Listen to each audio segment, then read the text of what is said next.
आगे कहते हैं, व्यास विवेकी भक्त सो दृढ़ कर की जय प्रीति। व्यास विवेकी भक्त सो दृढ़ कर की जय प्रीति। अविवेकी को संग तज यह भक्त की रीत। अविवेकी को संग तज यह भक्त की रीत। बड़ा सूक्ष्म सा सिद्धांत यहाँ व्यास जी ने दिया है। उपदेश का ये वाक्य है, कहते व्यास विवेकी भक्त सो दृढ़ कर कीजे प्रीति। अभी मैं आपको निवेदन कर रहा था ना, भक्ति तीन प्रकार की है, सात्विकी है, राजसी है, तामसी है।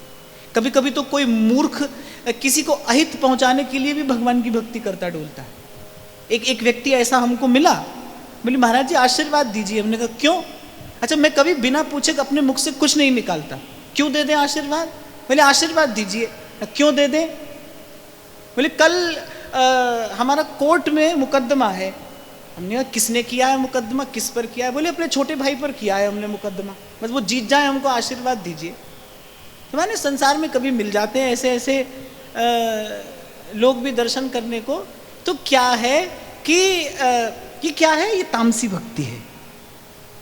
फिर संसार का सुख प्राप्त करने के लिए भी कोई भगवान का भजन करता है।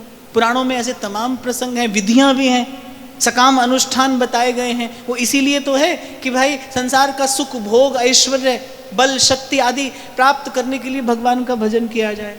पर उत्तमा भक्ति क्या है? विवेकी कौन है? जो उत्तमा भक्ति के पथ पर आरूढ़ है। और उत्तमा भक्ति क्या है? आनुकूल्येन कृष्णानुशीलनम स भक्तिर उत्तमा, जो प्रभु के सुख के लिए प्रभु की भक्ति करता है, जो श्री ठाकुर जी के सुख के लिए श्री ठाकुर जी का भजन सेवा करता है, वही उत्तम भक्त है। आपने एक प्रसंग सुना होगा, अनेक बार सुना होगा, कि द्वारिका के महलों में सदा ही गुंजायमान रहती थी ये ब्रज की प्रेम गाथा।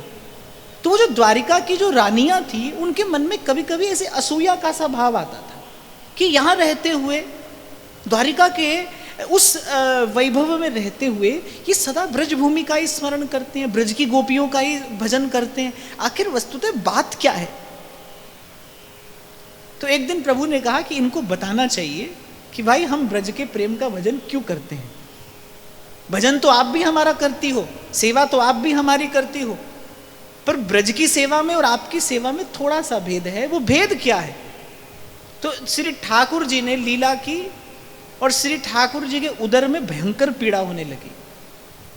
अब तो भाई द्वारिका के सब श्रेष्ठ से श्रेष्ठ वैद्य लग गए, तमाम उपचार औषधि सब हो गया, पर उदर की पीड़ा तो जा ही नहीं रही। द्वारिका के महलों में तो बड़ी व्याकुलता प्रसरित है कि द्वारिकाधीश के उदर में कोई ऐसा विकार हुआ है, बड़ी भयंकर पीड़ा है, औषधि से जा नहीं रहा। अब इतने में देवर्षि नारद आ गए, नारायण नारायण करते। अरे ठाकुर जी ने कहा भले समय आए, एक औषधि की आवश्यकता है, आप लाकर दे सकते हैं, क्योंकि मन की सी आपकी गति है, आप झट से लाकर दे सकते हैं। देवर्षि ने कहा क्या औषधि चाहिए? तो श्री ठाकुर जी ने कहा जाइए ब्रजभूमि में चली जाइए, किसी भी गोपी को कहना कि अपने चरणों की धूल दे दे। हम जानते हैं ये जो पीड़ा है ये किसी भक्त की चरण धूल से ही जा सकती है। अरे नारद जी ने कहा वहां क्यों जाएं, आपके भक्त तो यहां भी बहुत हैं, यहीं किसी से ले लीजिए।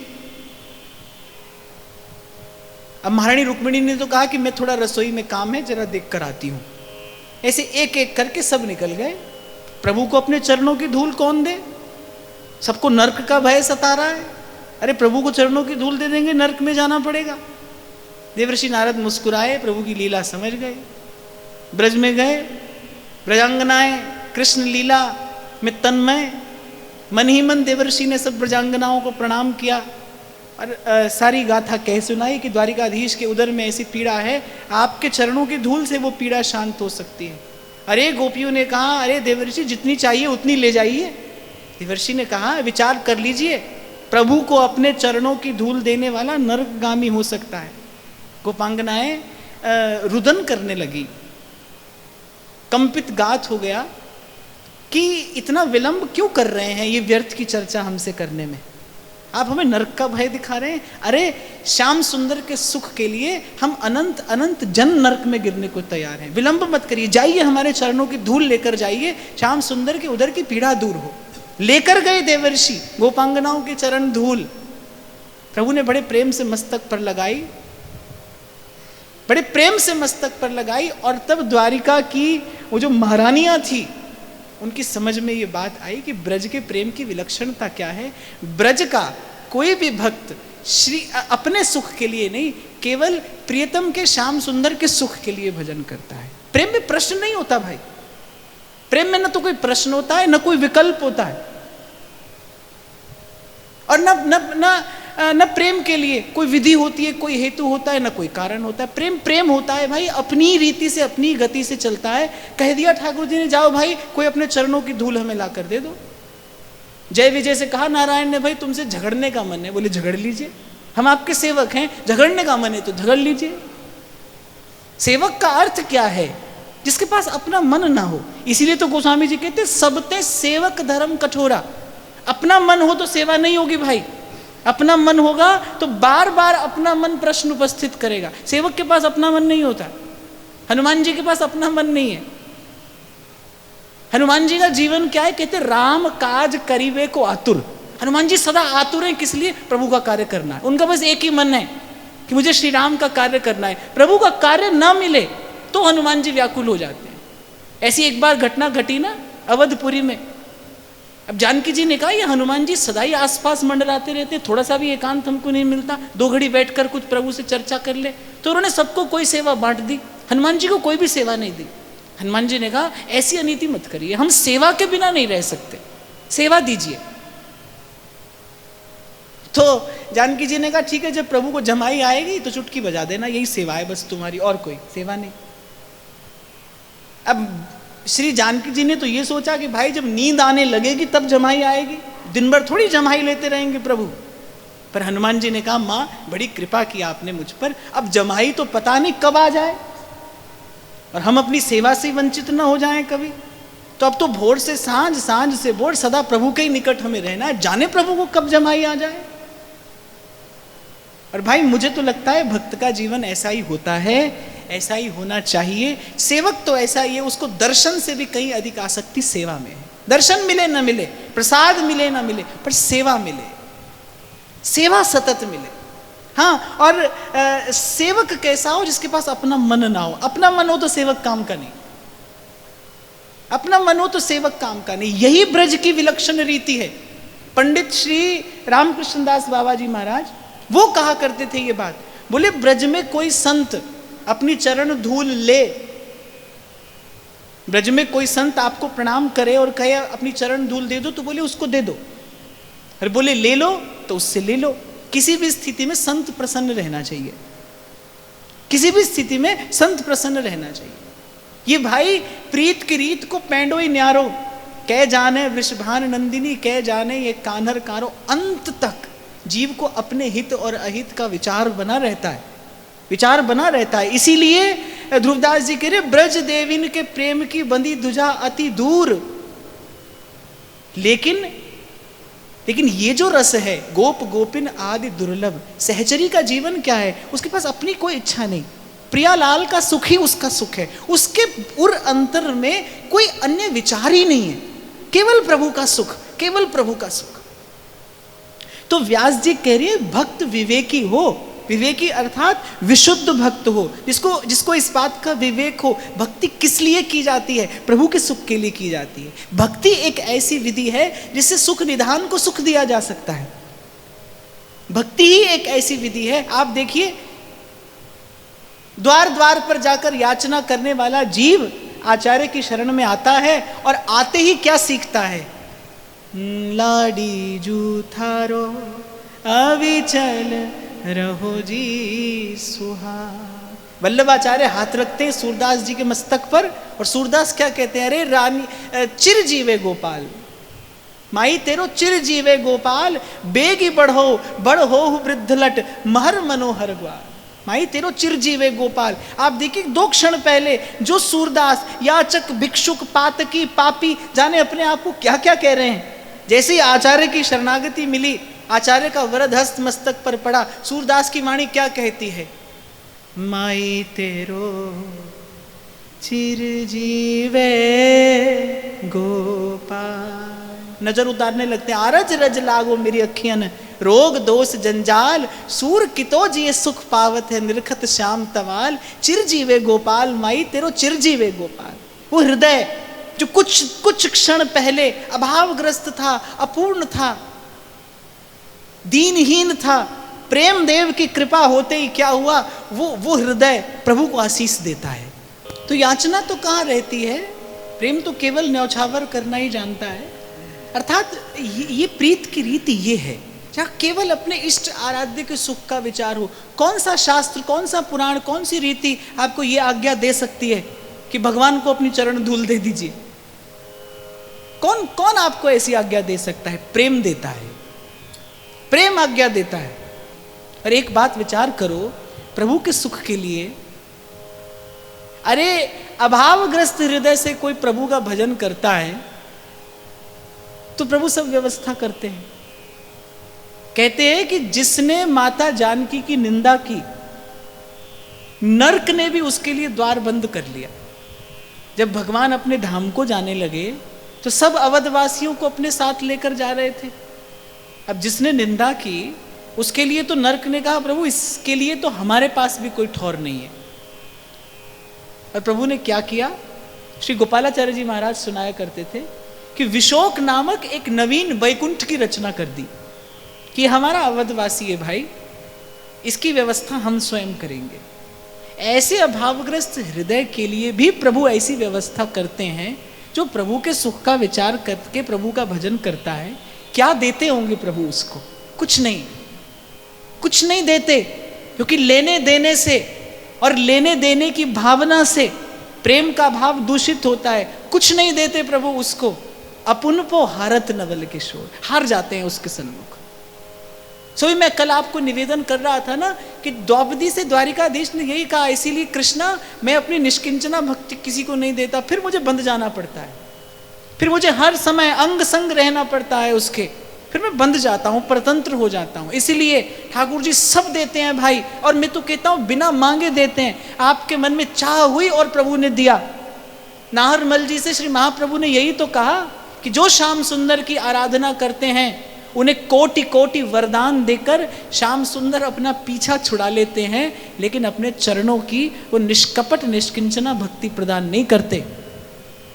ये भक्ति मैंने अनेक जन्मों के प्रयास से, संतों की कृपा से पाई है, भक्तों की कृपा से पाई है। सब देंगे प्रभु, पर भक्ति नहीं देंगे। इसीलिए तो गोस्वामी जी कह रहे हैं, बार बार वर मांगी हूं। मैं तो हर बार यही मांगूंगा प्रभु, तब तक मांगूंगा जब तक आप देना दें। तो व्यास जी कह रहे भाई, विवेकी भक्त सो दृढ़ कर कीजिए प्रीत। ऐसा विवेकी भक्त मिले तो उसे दृढ़ करके प्रीत करिए, छोड़िए मत फिर उसके चरण। सुअवसर जीवन में बार बार नहीं आता, पर अगली पंक्ति में कहते अविवेकी को संग तज, यह भक्ति की रीत। अविवेकी का संग ना हो, दुस्संग सर्वथैव त्याज्य। आगे कहते हैं, श्री हरि भक्ति न जानहि, माया ही सोहेत। श्री हरि भक्ति न जानहि, माया ही सोहेत। जीवत है पातकी, मर के हैं प्रेत। जीवत है पातकी, मर के हैं प्रेत। अच्छा, व्यास जी ने अगर दुलारा बहुत है तो व्यास जी ने फटकारा भी बहुत है। बड़ी फटकार की वाणी है व्यास जी की, बड़ी कटीली वाणी है। कुछ कुछ बातें तो ऐसी हैं जो बिल्कुल हृदय को बेध देने वाली हैं। यहाँ व्यास जी कहते हैं कि श्री हरि भक्ति न जानहि और माया ही सो हेत। तो जीवत है पातकी और मर के हैं प्रेत। जिसने ये मनुष्य का जन्म पाकर और बस जीवन भर केवल इसी संसार का और इसे विशेष सुख का संचय किया है, इसी का चिंतन किया है, तो व्यास जी कह रहे जीवित पातकी होता है। जब तक जीवित है तब तक पातकी है, अर्थात उसका मुख देखने से भी पाप लगता है, अपनी भजन भावना क्षीण होती है। श्री गोस्वामी जी तो कहते हैं बरु भल बास, नरक करित्राता, पर दुष्ट संग जिन देई विधाता। कहते हैं प्रभु नरक में रहना ठीक है, पर जो आपसे विमुख है उसके संग रहना ठीक नहीं। इसलिए प्रियादास जी ने भक्तमाल की टीका में लिखा, बोले प्रभु मुझे हाथी के पैर तले कुचलवाइए, अग्नि में जलाइए, विष खिलाइए, किसी नरक में डाल दीजिए, पर कभी विमुख का संग मत दीजिएगा। जो आपसे विमुख हो ऐसे का संग न दीजिएगा, वो पातकी है। और व्यास जी कह रहे जीवित है तो पातकी है और मर के है प्रेत। भक्तिहीन की यही गति है भाई, अंतिम दशा उसकी यही है। व्यास एक ही बात गही राधा वल्लभ धाम। व्यास एक ही बात गही राधा वल्लभ धाम। और अनेक सुभक्त सो नाहिन मेरो काम। और अनेक सुभक्त सो नाहिन मेरो काम। और कुछ कुछ वाक्य तो व्यास जी के ऐसे हैं जो आपको कहीं अन्यत्र सुनने को मिलेंगे ही नहीं, वो व्यास जी ही कह सकते हैं। यहाँ व्यास जी कह रहे व्यास एक ही बात गही। बड़ी उत्कट अनन्यता व्यास जी की प्रकट हुई है इन दो पंक्तियों में। कह रहे एक ही बात गही राधा वल्लभ धाम, और अनेक सुभक्त सो नाहिन मेरो काम। जो रसिक है ना, जिनको रस मिला है, अभी क्या है आप और मैं तो रस रस रस बात कर रहे हैं।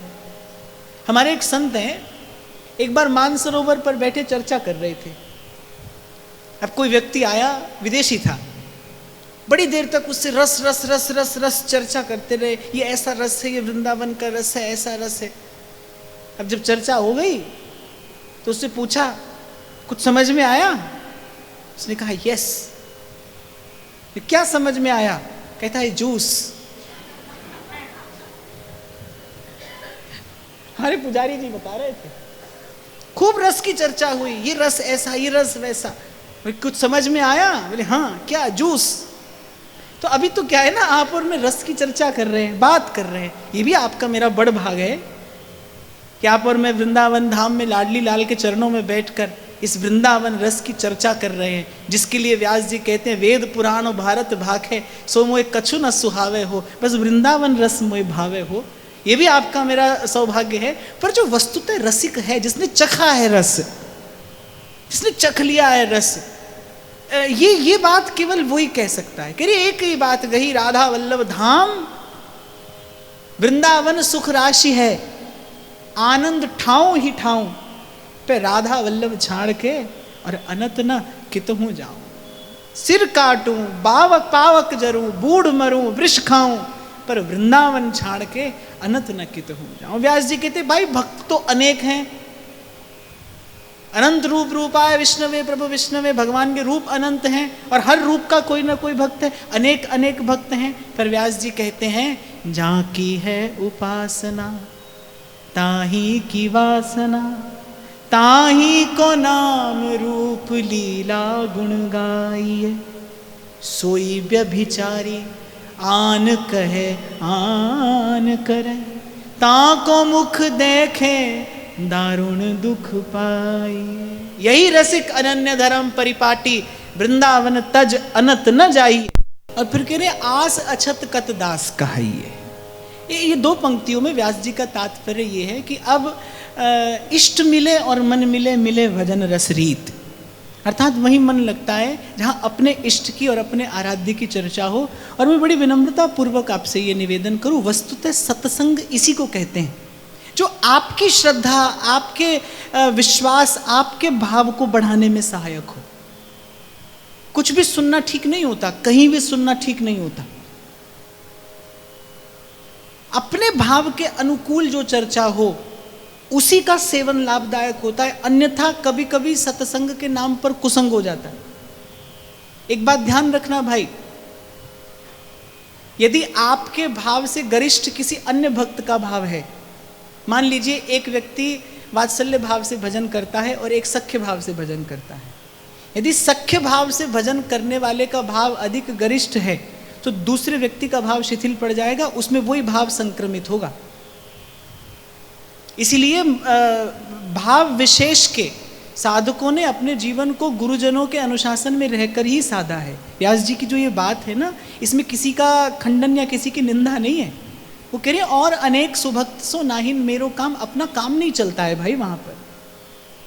इष्ट मिले और मन मिले, मिले भजन रस रीत। जिनके इष्ट आराध्य श्री वृंदावन कुंज बिहारी हैं, राधा वल्लभ लाल हैं, जिनकी उपासना ये रसोपासना है, जो इसी सुरीति से प्रिया प्रीतम का भजन करते हैं, उन्हीं का संग हमें करना है। वही हमारे लिए सत्संग है। एक सीमा तक तो सिद्धांत का श्रवण किया जाना चाहिए, एक सीमा तक भागवत धर्म का भी सेवन किया जाना चाहिए।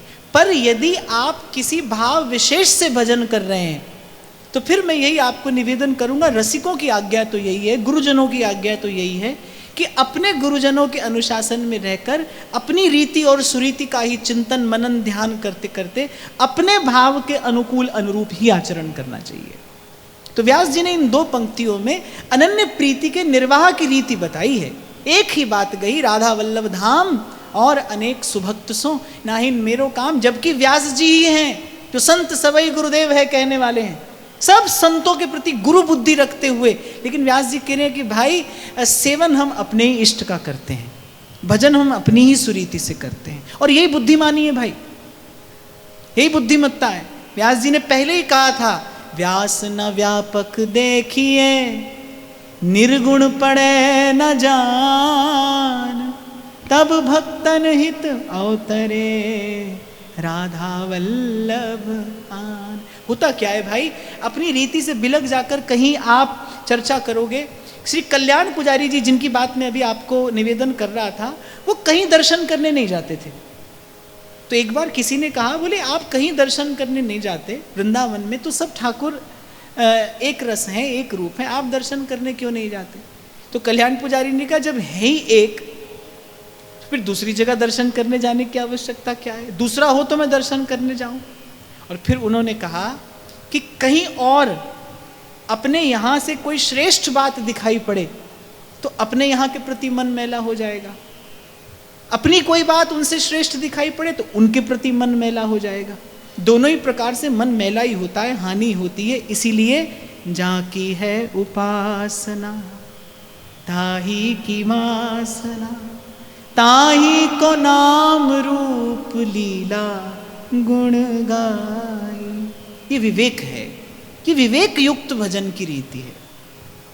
आगे कहते हैं, राधा वल्लभ मधुर रस जाके ही नहीं व्यास, राधा वल्लभ मधुर रस जाके ही नहीं व्यास, मानुष देही रतन सी भली बिगारी तास, मानुष देही रतन सी भली बिगारी तास। और पूर्व की ही भांति इन दो पंक्तियों में भी व्यास जी अपने ही भाव, अपने ही रस का पक्षपात करते हुए, उस रस की उत्कृष्टता प्रतिस्थापित करते हुए कह रहे हैं, राधा वल्लभ मधुर रस जिनके ही नहीं व्यास, अर्थात जिसे मेरे राधा वल्लभ लाल प्रिय नहीं लगते, मधुर नहीं लगते, जिनके हृदय में ये सुकोमल भजन की भावना नहीं है। व्यास जी करे, अरे मानुष देही रतन सी भली बिगारी तास।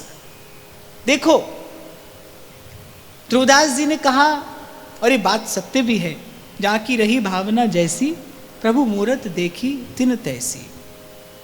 आप यहाँ आए, अनेक प्रकार के आसन लगे हों यहाँ पर,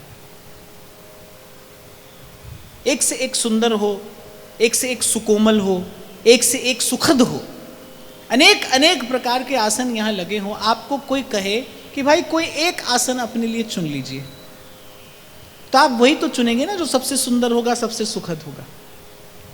तो ये जो रस के प्रति पक्षपात रसिकों का प्रकट हुआ है, उजागर हुआ है, वो यही है कि भाई याते परे ना और कोई भजन ना और कोई सुख। विशुद्धतम रस जो है वो यही है, विशुद्धतम प्रेम का जो स्वरूप है वो यही है, प्रेम का जो पूर्ण प्रफुल्लित स्वरूप है वो यही है,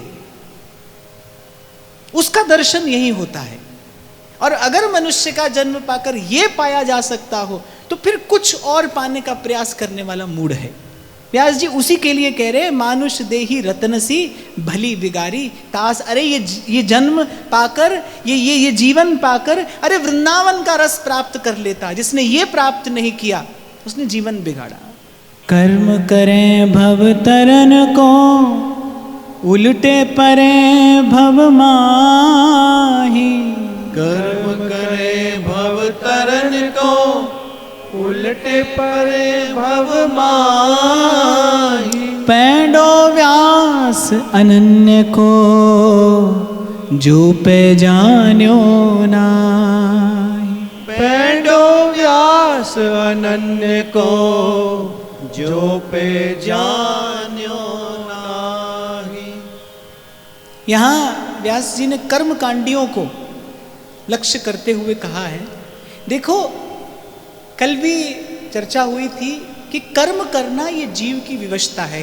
किए बिना आप और मैं नहीं रह पाएंगे, करेंगे, कर ही रहे हैं और करते रहेंगे। और कर्म का परिणाम क्या है? सुख है और दुख है। शुभ का सुख है, अशुभ का दुख है। लेकिन ध्यान रखना, दोनों ही बांधने वाले हैं। सेवक जी महाराज कहते, शुभ अशुभ दुर्ग विध्वंसी बल, तब जयति जयति जग उच्च। कितना भी सुंदर कर्म क्यों ना हो, कर्म है तो वो बांधेगा। कर्म क्या होता है? जो कर्तापन के अहंकार के साथ किया जाता है। मैं करता हूं, जब इस भाव से किया जाता है तो वो कर्तृत्व से युक्त है। जब क्रिया कर्तृत्व से युक्त होती है तो वो कर्म है और बांधने वाली है। पूर्व भी व्यासपीठ से निवेदन किया गया था, कर्ता के लिए प्रभु दृष्टा है। जो जस करहि सो तस फल चाखा। कर्ता के लिए वो दृष्टा है, समर्पित के लिए वो उपस्थित है। तो व्यास जी कह रहे, कर्म करें भवतरण को। भाई, मैल से मैल नहीं छूटता। कई बार उदाहरण दिया गया कि आपको यहां पर कोई लोहे की जंजीर से बांध कर बैठा दे कि सोने की जंजीर से बांध कर बैठा दे, पर बंधन तो बंधन है ना। और पराधीन सुपने वो सुख नाई। तो ये जो पुण्य कर्म के नाम पर स्वर्ग आदि का प्रलोभन देकर लेकर जो किया जाता है, ये वस्तुतः क्या है? हो सकता है शुभ कर्म हो, लेकिन है अंततः जीव को आवागमन के फेर में डालने वाला ही। ये आवागमन के द्वंद्व से मुक्त नहीं करा सकता। कोई भी कर्म हो वो बांधेगा। भला होगा तो भी बांधेगा, बुरा होगा तो भी बांधेगा। और निवेदन मैंने ये किया, कर्म करना विवशता है। फिर क्या करोगे? एक युक्ति है कि अपने कर्म को सेवा बनाकर किया जाए। प्रभु के आश्रित होकर अपने कर्म को प्रभु के चरणों में सेवा के भाव से युक्त करके सदा निवेदन करते चला जाए। इसी को गीता में भगवान ने कहा, कर्मण्यवाधिकारस् मां फलेषु कदाचन। कर्म जो हो वो भगवत प्रीत्यार्थ हो, भगवत चरणों में निवेदन किए जाने योग्य हो। और जब आप ये विचार करेंगे कि भाई प्रत्येक कर्म मुझे प्रभु के चरणों में निवेदन करना है, तो आप योग्य कर्म ही तो करेंगे। आप अपने लिए कुछ भी बनाते हो रसोई में, लेकिन किसी दिन कोई कहे ठाकुर जी के लिए भोग बनाना है, तो भाई उसका विचार करके ही तो बनाओगे। जो वस्तु श्री जी को निवेदन की जा सकती हो सोई तो बनाओगे। हालांकि आज तो लोग बड़े चतुर हो गए, जो खाने का मन हो वो ठाकुर जी को भोग लगा दो। पर विचार करना चाहिए कि प्रभु को निवेदन किए जाने योग्य वस्तु क्या है। तो व्यास जी कह रहे, कर्म करें भवतरण को। कर्म करके कोई भव से पार नहीं जाता भाई। अच्छे से अच्छा कर्म करके भी, शुभ से शुभ कर्म करके भी पड़ेगा वो आवागमन के द्वंद्व में ही। केवल गुरुजनों के पीछे, संतों के पीछे चल के जब जीव सेवा करने लगता है, जो करता है वो सेवा है। और सेवा किसे कहते हैं? जो स्वार्थ के लिए ना हो, परमार्थ के लिए हो, जो कर्तृत्व से युक्त ना हो। सूरदास कहते हैं ना मैंने कुछ है किया और ना कुछ करने जोग। जो कुछ किया सो आपने, प्रभु आप ही करने योग्य।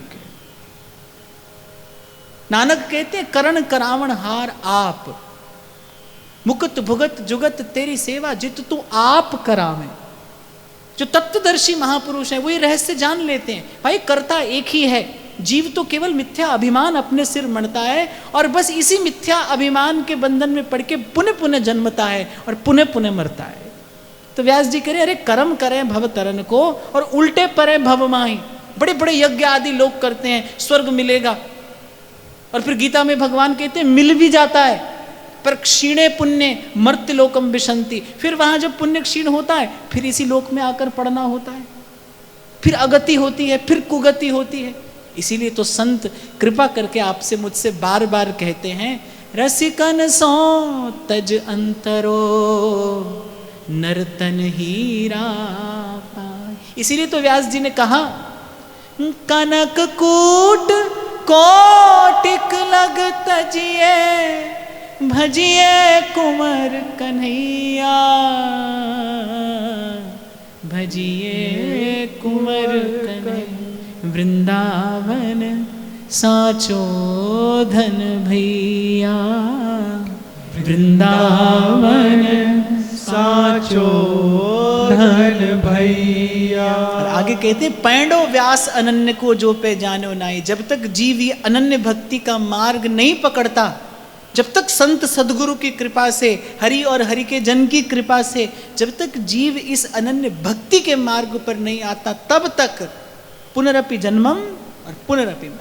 आप देखिए, शंकराचार्य तो तत्ववाद की पताका फहराने के लिए प्रकट हुए, पर आप शंकराचार्य भगवान के जीवन की यदि प्रौढ़ रचनाएं देखेंगे तो उन्होंने भी यही कहा, भज गोविंदम भज गोविंदम गोविंदम भज मूढ़मते।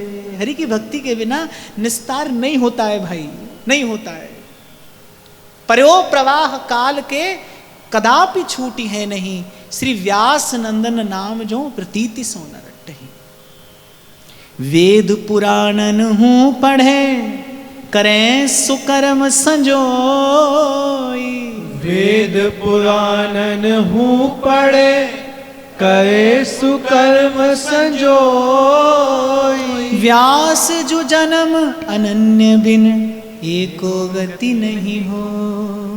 व्यास जो जन्म अनन्य बिनु एको गति नहीं होई। रसखान भी तो कहते हैं कि कहा रसखान भय संपत्ति सुमार महा, और कहा तन जोगी है लगाए अंग छार को। कहा साधे पंचानल, कहा सोए बीच जल, कहा जीत लियो राज सिंधु आर पार को। जप बार बार व्रत संयम हजार, वेद गाए 20 बार, अरे बूझत लबार को सोई है गमार। जिस कियो नहीं प्यार नहीं पायो दरबार, या नंद के कुमार। रसिक पदरेणु महाराज कहा करते थे कि निराली शान रखती हैं मेरे दिलदार की आंखें, छुरी हैं या के खंजर हैं मेरे सरकार की आंखें। कहते थे वो नादां हैं जिन्होंने दुनिया में आके और कुछ देखा। अरे वो नादां हैं जिन्होंने दुनिया में आके और कुछ देखा, न देखी यार की आंखें तो फिर बेकार की आंखें। तो व्यास जी कह रहे हैं, भाई कितना भी वेद पुराण पढ़ो और कितने भी संजो संजो कर सुंदर कर्म करो, पर व्यास जो जन्म अनन्य बिन एको गति नहीं हुई, जो जीव की परम गति है वो संभव नहीं है। तो जब कुछ होता नहीं भाई, तो फिर करना क्यों है?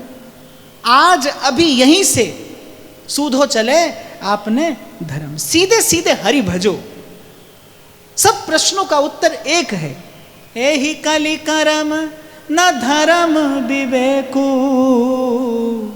राम नाम अवलंबन एकु। एहि कलिकाल न साधन दूजा, जोग यज्ञ जप तप व्रत पूजा। जहाँ लगी साधन वेद बखानी, सब कर फल हरि भगति भवानी। और मैं तो कहता हूं एक वाक्य प्रभु का कहा सदा स्मरण रखिए, भक्ति अर्थात भगवान से संबंध। अब भाई जब संबंध बनाने जाओ किसी से, तो दोनों की रुचि होना आवश्यक है ना, दोनों की स्वीकृति होना आवश्यक है। एक बार एक व्यक्ति मुझे मिला, बोले आपके गले लगने की इच्छा है। मैंने कहा गले लगना तो तब संभव होता है जब दोनों की इच्छा हो। एक की इच्छा हो तो गले लगना नहीं, गले पड़ना होता है। एक की इच्छा हो तो गले पड़ना है, गले लगना तो तब है ना जब दोनों की इच्छा हो।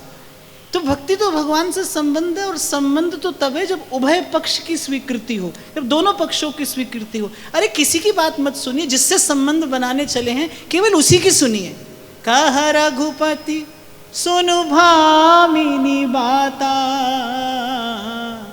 मानव एक भगति करनाता। भगवान ने कहा है भाई, हम भगतन के भगत हमारे। और प्रभु कह रहे इससे परे कोई सिद्धांत नहीं है। एक और रख दी ना भगवान ने अपनी शरणागत वत्सलता। आप देखिए, गोस्वामी जी कहते हैं कि कोटि विप्र वध लाग ही जाऊ। एक बार इस पंक्ति का चिंतन करो। कोटि अर्थात 1 करोड़, विप्र माने ब्राह्मण। बोले 1 करोड़ ब्राह्मणों की हत्या का पाप जिसको लगाओ, कोटि विप्र वध लाग ही जाऊ, पर भगवान कह रहे आए शरण तजऊ नहीं था। लेकिन शरण में कोई आ जाए तो मैं उसका त्याग नहीं करता, उसे शरणागति प्रदान करता हूं। क्या दुर्वासा से इससे भी बड़ा अपराध हुआ था? दुर्वासा को भगवान ने 2 टूक मना किया। दुर्वासा ब्राह्मण नहीं है, परम तेजस्वी ब्राह्मण है, परम तपस्वी ब्राह्मण है, आर्त हैं। जल रहा था दुर्वासा का अंग अंग सुदर्शन चक्र के तेज से, और बैकुंठनाथ ने द्वार से रोक दिया। ब्रह्मा जी ने कहा हमारे यहां तो आना ही मत। ब्रह्मा जी ने कहा हमारे यहां तो आना ही मत। अब उस शिव के अंश हैं दुर्वासा। शंकर जी ने कहा हमारी तो नाक ही कटा दी तुमने। महादेव ने यही कहा, बोले हमसे कोई आशा मत रखना। बैकुंठनाथ के द्वार पर गए, जिन प्रभु ने भृगु के चरण चिन्ह को अपने वक्षस्थल पर स्वीकार कर लिया था, भृगु ने आकर प्रभु के वक्षस्थल पर पाद प्रहार किया, और प्रभु ने कहा कि प्रभु हे भूदेव, आपका चरण बड़ा कोमल है, हमारा वक्षस्थल कठोर है, आपको पीड़ा हुई होगी। ऐसे नारायण और दुर्वासा को कहते हैं हम भक्त पराधीन है, आपकी कोई सहायता हम नहीं कर सकते। कहाँ गई भगवान की शरणागत वत्सलता? वो जो ऐसे बड़े बड़े वाक्य पुराणों में कहे गए हैं, सब एक और धर दिया भगवान ने। भगवान ने कहा भाई सब सिद्धांतों पर एक सिद्धांत है, हम भगतन के भगत हमारे। और मैं तो कहता हूं भाई, या तो इनके पक्ष में हो जाओ या इनको अपने पक्ष में कर लो। जीवन की जय तो यही है। किसी के पक्ष में कोई भी खड़ा हो भाई, पर एक बात ये अंतिम सत्य है इस अस्तित्व का, किसी के पक्ष में कोई भी खड़ा हो पर विजय उसकी है जिसके पक्ष में श्री कृष्ण खड़े हैं। जीवन की जय वहां है जहां पर प्रभु है। इसलिए या तो इनके पक्ष में चले जाओ या इनको अपने पक्ष में कर लो। हाँ, पर जीवन मिला इसीलिए है भाई। व्यास जी कह रहे हैं कितना भी कोई वेद पुराण पाठी हो और कितने भी संजो कर सावधानी पूर्वक सत्कर्म सुकर्म करता हो, पर व्यास जो जन्म अनन्य बिन एको गति नहीं हो। लेकिन जीव की सदगति तो हरि के भजन से है, हरि के भजन से है, हरि के ही भजन से है। आज का भाव श्री लाडली लाल के श्री चरणों में निवेदन करते हुए महाराज श्री को प्रणाम, आप सबके हृदयस्थ हित प्रभु को नमन।